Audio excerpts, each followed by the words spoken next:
नमस्कार, India special में आपका स्वागत है। आप देख रहे हैं शिफ्ट इंडिया। सर्दियों का मौसम आ गया है, तापमान में गिरावट लगातार हो रही है, लेकिन बिहार का सियासी तापमान लगातार ऊपर जा रहा है। लगातार जो सियासत है उसमें गर्माहट बढ़ रही है और इसके साथ ही साथ बिहार में बढ़ रहा है अपराध। हम इन तमाम मुद्दों पर चर्चा करेंगे, लेकिन उससे पहले हम आपको बताएं कि बीते दिनों गोपालगंज में गोलीबारी हुई और उसमें 2 लोगों की मौत हो गई। उसके बाद मुख्यमंत्री ने लॉ एंड ऑर्डर पर लगातार एक बड़ी बैठक की, अधिकारियों को चेताया, थाना को निर्देश दिया, सभी थानाओं को निर्देश दिया है कि गश्ती बढ़ाई जाए। लेकिन इसके ही ठीक कुछ घंटों के बाद चिरैयाटार, जो कि एक व्यस्तम इलाका है राजधानी पटना का, वहाँ एक पति और पत्नी के सामान को अपराधियों ने छीन लिया और पत्नी की आंख में गोली मार दी। ये वारदात पटना की है और इसके तुरंत ही जो है नेता प्रतिपक्ष का एक बयान आता है। वो ये कहते हैं कि नीतीश कुमार महाजंगल राज के महाराजा हैं। तेजस्वी ने ये ट्वीट किया है और उन्हें महाजंगल राज का महाराजा बताया। इससे पहले भी विधानसभा में तेजस्वी के बोल पर, तेजस्वी के बिगड़े बोल पर नीतीश लगातार गुस्से में आ गए। नीतीश को इतना गुस्सा क्यों आ रहा है, या फिर इससे पहले इतने गुस्से में नीतीश कुमार क्यों नहीं देखे गए या दिखे? हमेशा वो गुस्से पे काबू रखते हैं, काफी गंभीर राजनेता माने जाते हैं, काफी गंभीर मुख्यमंत्रियों में नीतीश कुमार की गिनती होती है। लेकिन आखिर ये हो क्या रहा है कि उन्हें इतना ज्यादा गुस्सा क्यों आ रहा है? इससे पहले चुनाव प्रचार के दौरान भी कई बार उन्हें थोड़ा सा गुस्से में देखा गया है, लेकिन इस बार जो विधानसभा में हुआ वो नीतीश कुछ काफी ज्यादा ही उत्तेजित हो गए, काफी ज्यादा ही गुस्सा हो गए। क्या ये गुस्सा वाजिब था या फिर उन्हें थोड़ा सा उस समय जो उतने गुस्से को काबू पाना चाहिए था? इस पर बातचीत करने के लिए हमारे साथ स्टूडियो में मौजूद हैं राजीव रंजन जी। राजीव रंजन जी जदयू के समाज सुधार सेनानी प्रकोष्ठ के प्रदेश प्रवक्ता हैं। बहुत बहुत स्वागत राजीव जी आपका। लगातार जो क्राइम का रेशियो है, हम इस बात पर करेंगे नीतीश जी को गुस्सा क्यों आया विधानसभा में, इस पर चर्चा करेंगे। लेकिन इससे पहले कि कल मीटिंग हुई, एक मैराथन बैठक हुई मुख्यमंत्री की, और उसमें ये कहा गया कि भाई जिस तरह से अपराध जो है वो हम पहले वाला बिहार चाहते हैं, जो 95 वाला बिहार था वो हम एक चेंज बिहार, नया बिहार बनाना चाहते हैं और इसमें अपराध की कोई जगह नहीं होगी और अपराधियों के अंदर एक खौफ हो कि भाई ये सुशासन का राज है। लेकिन उसके ठीक कुछ ही घंटों के बाद चिरैयाटार पुल पर अपराधियों ने अपराध को अंजाम दिया, महिला को गोली मार दी। इससे पहले गोपालगंज में 2 लोगों की मौत होती है। आपकी प्रतिक्रिया चाहिए। पहले तो विवेक जी बहुत आभार आपका, आपने हमें मौका दिया अपने चैनल पे। एक चीज़ बताना चाहूँगा, हादसे और अपराध इस पर नियंत्रण करने के लिए हमारे मुखिया ने 2005 से जब से कमान संभाली है इस सूबे की, तब से उसके नियंत्रण के लिए प्रतिदिन प्रतिपल कार्य हो रहा है। कुछ एक घटनाएं होती हैं, उस पर अंकुश लगाने की व्यवस्था सरकार के द्वारा व्यापक पैमाने पर की जा रही है। अभी आपने देखा, अभी आप ही ने बताया और हम सब ने देखा है कि गोपालगंज की घटना के बाद, चूँकि चुनावी भीड़ भाड़ और चुनावी व्यस्तताओं के बाद जो सरकार की पहली कैबिनेट हुई, पहली विधानसभा की भी पहली शिफ्ट चली, इसके बाद सबसे पहला काम नीतीश कुमार जी ने कानून व्यवस्था के ऊपर चर्चा करने का किया। तो इससे सरकार की ईमानदारी और सरकार की नीयत स्पष्ट होती है कि वो कानून व्यवस्था के प्रति कितना ईमानदार है, कितना चाहत है कि कानून व्यवस्था हमारी सही चले। कुछ छिटपुट घटनाएं हो रही हैं, इससे इनकार नहीं किया जा सकता है। राजीव जी, बीच राजधानी में किसी की हत्या होती है, उसका छिटपुट घटना कहते हैं, तो ये किस तरह से? अगर लॉ एंड ऑर्डर पर आप लगातार निर्देश जारी करते हैं, उसके कुछ घंटों के बाद एक घटना होती है जहां से सीएम आवास की दूरी महज कुछ किलोमीटर है। देखिए, बिल्कुल आप सही कह रहे हैं, लेकिन बीते दिनों में अगर राजधानी में या बिहार के सुदूरवर्ती इलाकों में किसी प्रकार की परेशानी हो रही है, लॉ एंड ऑर्डर कहीं ना कहीं अव्यवस्थित हो रहा है, उसी के मद्देनजर ये बैठक कल बुलाई गई थी। और इस बैठक का सीधा लबोलबाब यही था कि जिस भी थाना क्षेत्र के अंदर, जिस भी पदाधिकारी के निगरानी के अंदर इन सब चीज़ों को पाया जाएगा, उनको पनिश किया जाएगा और इन चीज़ों को तत्काल प्रभाव से, चूँकि कल ही ये मीटिंग हुई थी और कल चूँकि ये एक बिल्कुल रूप से दुर्भाग्यपूर्ण है कि कल सुबह ही, दोपहर ही इस चीज़ की मीटिंग हुई और कल शाम की ही ये घटना है, तो बिल्कुल दुखद है। हम उस दंपति के साथ हमारा पूरा जदयू परिवार है, पूरी सरकार की संवेदना है उनके साथ। पर इस एक घटना को पूरे बिहार के अव्यवस्था से नहीं जोड़ा जा सकता। इससे पहले अगर आप देखें, कुछ घंटों पहले की बात हम बताएं कि बीते कल सुबह गोपालगंज में लगातार 3 लोगों को गोली मारी गई, 2 लोगों की मौत हुई। जी, मैं वही बता रहा हूँ, बीते दिनों में जो कानून व्यवस्था का हाल कुछ चरमराया है, उसके प्रति नीतीश कुमार जी की जो उन्होंने जो संज्ञान लिया, उनकी जो प्रतिबद्धता है लॉ एंड ऑर्डर के प्रति, पब्लिक को किसी तरह की परेशानी नहीं, उन्होंने जो अपनी प्रतिबद्धता दोहराई है बार बार हर बार हम लोगों ने यह प्रतिबद्धता दोहराई है कि हम पब्लिक के सुरक्षा और सम्मान के सवालों पर हम बिल्कुल तैयार खड़े मिलेंगे।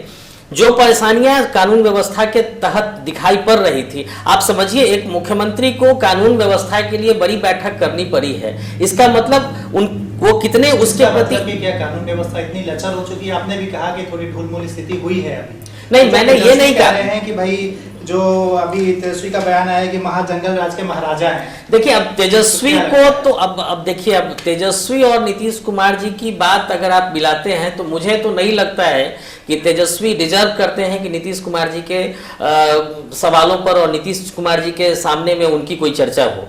और रही बात जंगल राज के महाराजा, महाजंगल राज, तो जंगल राज तो उनको कोर्ट ने कहा था, हम जदयू या बीजेपी वालों ने राजद के शासनकाल को जंगल राज की संज्ञा नहीं दी थी, ये तो कोर्ट ने दिया था। ये ऑन द रिकॉर्ड है, ऑफ द रिकॉर्ड बात मैं नहीं कर रहा हूं। और रही बात जंगल राज को महाजंगल राज बना देना, रैली को महारैली बना देना, गठबंधन को महागठबंधन बता देना, तो इन सब चीजों में वो काफी माहिर है। वो पूरा परिवार जो कुनबा है, एक जो बिहार विरोधी कुनबा जो है, जो गरीबों का शासन करते करते इतना अमीर हो गया कि उसको दौलत का पता नहीं कि उसकी दौलत की क्या उसका क्या डेप्थ है और क्या उसका वजन है उसकी दौलत का।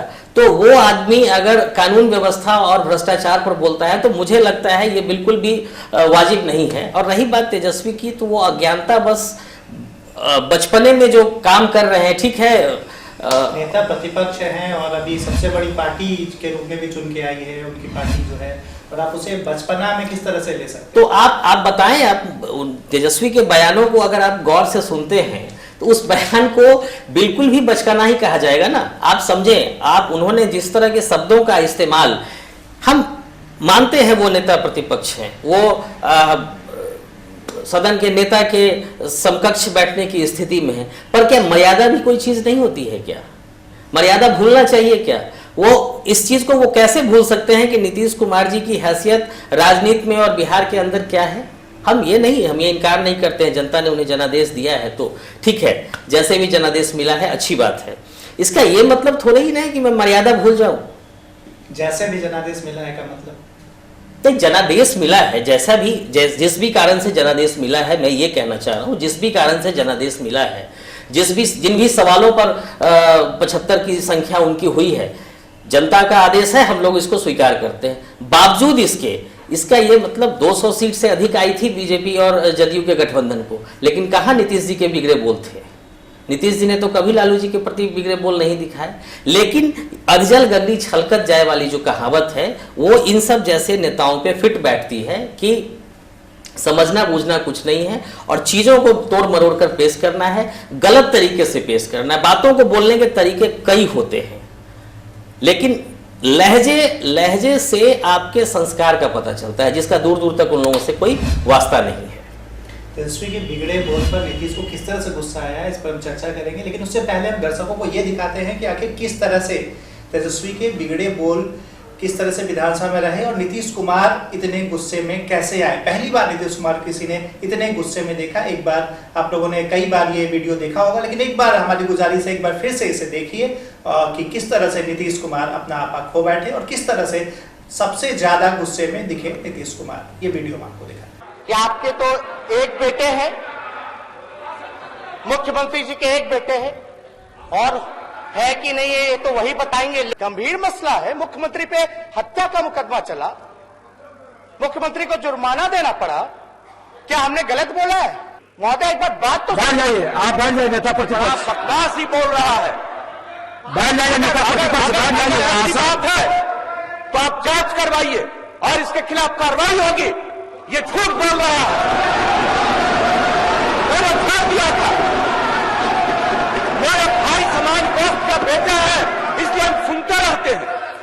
नहीं कुछ बोलते हैं।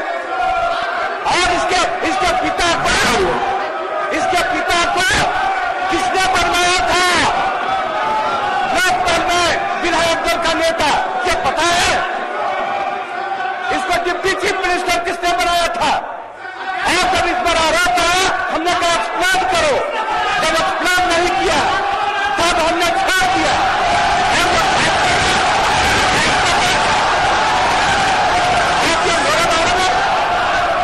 अगर है तो क्यों नहीं कोर्ट का फैसला है, हमने तो नहीं कहा था। ये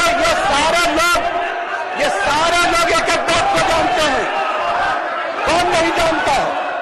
अगर किसी बात को जानने के आधार पर अगर इसी तरह से हम चला ना, हम बर्दाश्त करते रहते, हम कुछ नहीं बोलते।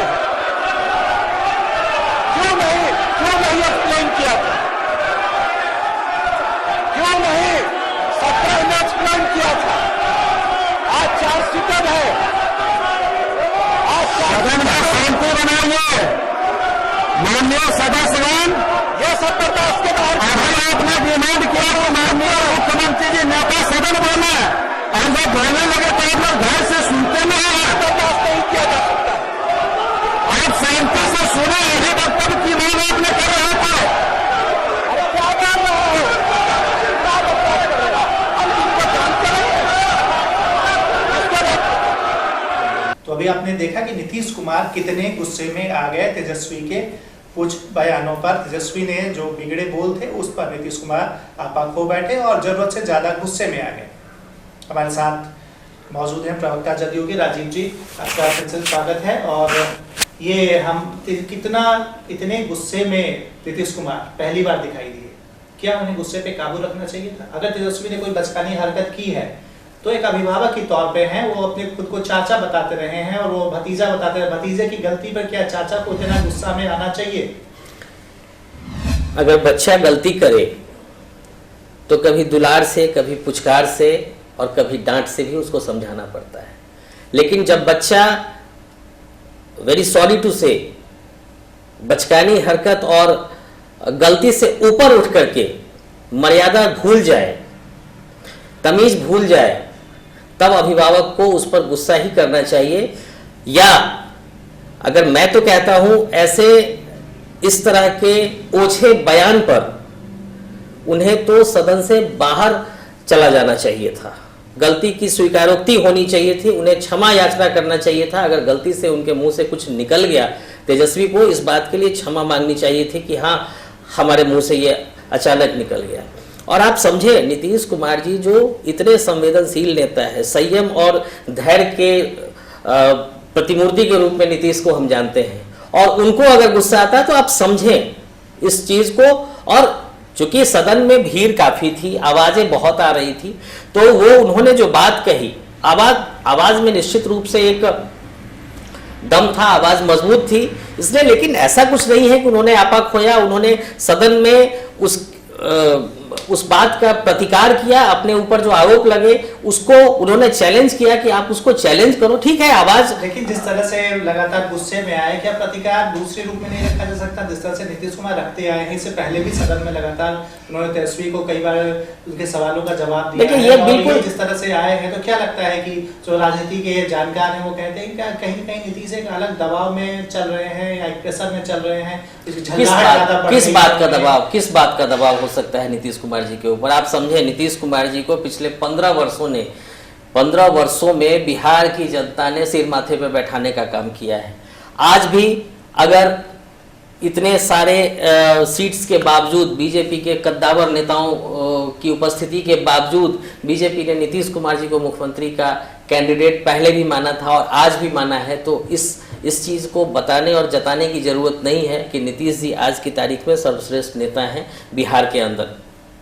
बावजूद इसके अगर उन्होंने सदन में उस गलत बयानी का, उसका प्रतिकार अगर जोरदार शब्दों में किया है, तो मैं नहीं समझता हूं कि इसको गुस्से का रूप दिया जाए या फिर इसको ये कहा जाए कि नीतीश जी ने अपना आपा खोया। नीतीश जी ने उसको सच्चाई बताने का प्रयास किया और उन्होंने एक तरह से चैलेंज किया है कि अगर मेरे ऊपर किसी प्रकार का कोई ऐसी कोई घटना है जिसको मैंने अंजाम दिया है तो उसको आप प्रूफ करो, आप साबित करो। उन्होंने उसको याद दिलाया, नेता प्रतिपक्ष को उन्होंने याद दिलाया कि आप मुझे याद करके बताओ कि क्यों आपको जब हटाया गया था तो मैंने आपको मौका दिया था, लेकिन आपने उस चीज को एक्सेप्ट नहीं किया। आपको हमने कहा कि आप जवाब दो, आप पर आरोप लगाया, आप जवाब दो। हम पे भी आरोप लगे थे, हमने जवाब दिया।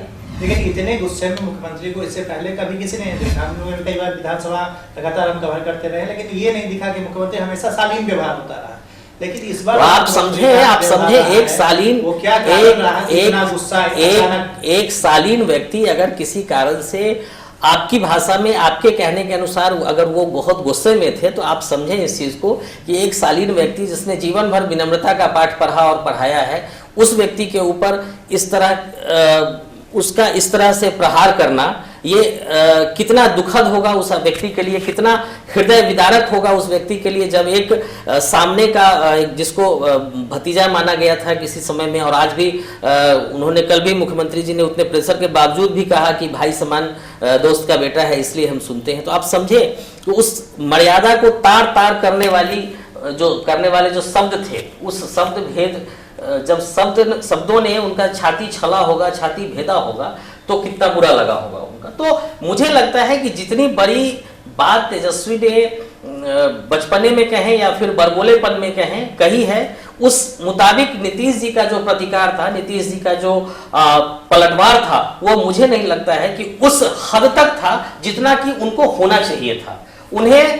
मुझे लगता है ऐसे लोगों को बिहार की जनता को जवाब देने का काम करना चाहिए। इस बार चलिए किन्हीं कारणों से, किन्हीं सवालों पे जनता ने उनका समर्थन किया है, जनादेश दिया है, जो भी 75 सीटें दी हैं, लेकिन आगे जनता को समझना चाहिए कि इस छोटे से जनादेश में जब आप अपनी मर्यादा भूल रहे हो, जब आप अपने बुजुर्गों की प्रतिष्ठा भूल रहे हो, तो अगर आपको कभी भविष्य में भगवान न करे मैंडेट मिल जाएगा, तो आप क्या करोगे लोगों के साथ।